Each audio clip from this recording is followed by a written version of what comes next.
Je m'appelle Patrick Simon, je suis directeur technique et cofondateur de l'entreprise Panga. Panga est une entreprise qui a été créée en septembre 2015, qui est basée à La Rochelle, dont le métier est d'assurer la protection des données personnelles issues des objets connectés.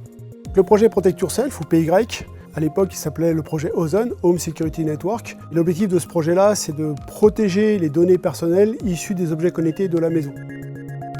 Dès que vous achetez un objet connecté, qu'il soit un smartphone, un ordinateur, une caméra, ces objets-là produisent des données personnelles qui vous caractérisent face aux grands acteurs du web. Pi est avant tout un boîtier que l'on va connecter derrière sa box ADSL.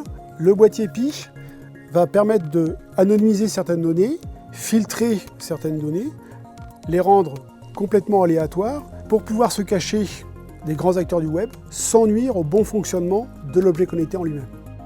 L'utilisateur choisira, ou le système l'aidera à choisir, quel est le niveau de profil avec lequel il va se connecter. Le choix des profils va s'imposer au regard des sites que vous allez consulter. Typiquement, quand vous êtes sur vos sites des impôts, vous êtes obligé de donner votre nom, votre prénom, votre adresse. En revanche, sur un site d'e-commerce, pour acheter un pot de peinture, il peut arriver qu'il vous demande votre date de naissance. Eh bien, le système Pi va bloquer ou modifier la date de naissance, une donnée qui n'est pas nécessaire au service. Une autre des fonctionnalités du projet Pi est de cartographier l'ensemble des connexions qui sont rattachées au site qu'on est en train de visiter. Le principe, c'est que vous croyez vous connecter à un seul site, mais en fait, il y a tout un tas d'autres connexions qui sont afférentes au premier site, typiquement des trackers, des publicités ou même des sites de réseaux sociaux. Et donc, l'idée du projet, c'est vraiment de bloquer un certain nombre de connexions indésirables ou des connexions que vous ne souhaitez pas valider. Le système Pi possède un coffre-fort numérique dans lequel l'ensemble des données personnelles de l'utilisateur sont stockées. L'utilisateur est en mesure de savoir quelles sont les données personnelles qui sont les plus utilisées. Bien entendu, toutes ces données-là sont chiffrées, en local et non accessible depuis l'extérieur.